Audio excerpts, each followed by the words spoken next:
Today, we're going to talk about direct primary care, what it is, and the four most common forms of it that I see and that we employ.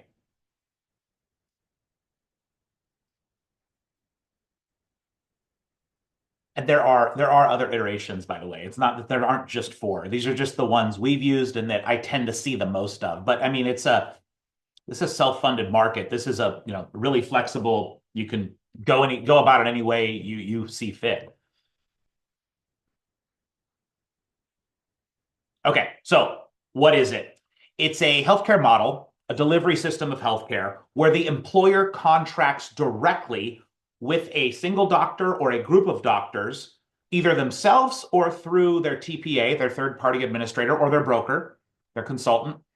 And you typically will agree on a flat monthly amount per employee that you will pay to have coverage for that employee for all primary care services. So anything that can be done in a primary care setting, your physical, your office visits, your basic blood work, all that stuff, your vaccines, prescriptions for mild illnesses that pop up, all that stuff then is channeled through your direct primary care provider.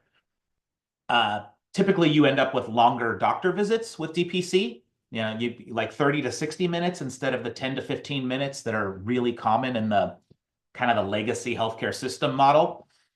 And what we also see is that patients and doctors tend to love it. They like it so much better than being part of a huge bureaucracy, for lack of a better word where you don't get much personalized care or treatment.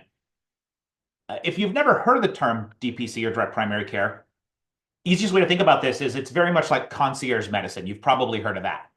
I can think of three kind of main differences that come up between DPC and concierge, and that's like who the payer is. Because with a concierge system, you are choosing to pay a concierge doctor yourself, usually a monthly or an annual subscription fee to have access to that doctor. The price is always higher when you do that because you are the payer. You are going out and getting it. So you know you're going to, well, you don't know, but the doctor knows with a high likelihood that you're going to use it, right? Whereas when an employer does this, they buy it for an entire population or a subset of a population of employees. And the providers know, the doctors know that some of those employees aren't going to go to the doctor in a given year or just aren't going to use it that much. So the price can come down when it's done at an employer group level. Who the payer is, right? That it's whether the employee's paying or the employer. So that's different. The cost is different. And then the billing of insurance companies. Very, very few DPC providers even work with insurance companies at all. They're opting entirely out of the system, whereas with a concierge doctor, a lot of times it's a well-off person who has maybe a high deductible plan, but then they also, in addition to buying that insurance, they pay a concierge fee to have guaranteed access to a doctor as well. So in those cases, a lot of times the concierge provider will bill a PPO on the back end for your services. Whereas with DPC, you're opting out of that system altogether. It's just you're paying the subscription fee to the doctor. Okay, so I don't want to say the most common, but this is the one that I think I see the most and the one that we do the most. And that's when it's the I call it elected open enrollment, elect DPC. So this works incredibly well with an RBP plan, a reference-based pricing plan. It has to be some kind of self-funded plan, right? And it's going to work a lot better with a self-funded plan that has no network contract because this is your only contract with the direct primary care provider. So in this model, you ask an employee at open enrollment to either select direct primary care or open access RBP. If they select direct primary care, you as the employer are going to pay their monthly fee to the doctor. And that fee could be anywhere from $80 to about $130 a month, just depending on where you are. So that's an extra cost to the employer, right? So how do we recoup that cost? We require that the patient see the DPC provider for anything that can be done at the primary care level, right? So your physicals, all your office visits, maybe your simple vaccinations, if you're getting those, whatever the case is, your bruises, your coughs, you're not feeling well, all that stuff. You channel all of the care that can be done then to your direct primary care provider, and you only go outside of your DPC provider when you're seeking a service that they're incapable of providing in their office. When that happens, they will then work with your concierge team or your reference-based repricer or your broker or your TPA, however it's set up, to refer you out to people that are friendly to the reference-based pricing plan you've put in place or the cash payment plan you've put in place. So what's really cool about this is you get better acceptance because typically the DPC has a relationship with the specialist to whom they're going to refer. So even if that specialist maybe had never heard of the reference-based repricer we're using or even knew what reference-based pricing was, you now have a relationship to start that conversation and pave the way for access to that provider. So not only do we see patients like it, doctors like it, but we see acceptance with specialists and facilities go up because now you're getting a referral coming in from a primary care doctor that probably is known to either the facility or the specialist where the referral is coming to. Another huge difference in this world, DPCs are typically limited, very typically, in fact, almost always limited to 400 to 600 patients. The metrics I've seen usually require a DPC provider to have 200 to 250 patients before they can start making a profit. But being limited to 600 patients is such a huge deal, folks. Your doctor in the system with your BUCA carrier typically has anywhere from 2,500 to 3,500 patients to whom they're responsible in a given year. Now, again, we know that 1/3 of patients don't go to the doctor in a given year, so it's not like they're seeing that many patients. In fact, they're relying on the fact that they don't have to see that many patients. It's a big deal. So again, imagine a situation where you have a relationship with a doctor, ideally local to you, and that doctor only has 500 patients versus 3,000 patients. Huge difference, right? Like I said, the cost can be anywhere from 80 to 130. I've seen it as low as 70, 75, and rarely over 130. I mean, I guess it could go up to 150 in some of your most expensive cities, but it's usually in that range. Another really cool thing is that like what we see is in most of these, not all of them, but most of them, the doctor will give their cell phone number to their patients. And what they find is that if I only have 400 or 500 patients with whom I have a relationship, they don't abuse it. You know, it's not like they're calling me and texting me at all hours. They're very respectful and only use it when it's needed. And when we do employ this, again, geographically where we're able to, you can't do it everywhere, but where we're able to, you generally see an 8 to 16% cost reduction for the employer per employee that goes into DPC because you're taking all those claims out of the plan and you're running them under the subscription fee because the only cost here in this model is call it $100 per employee per month.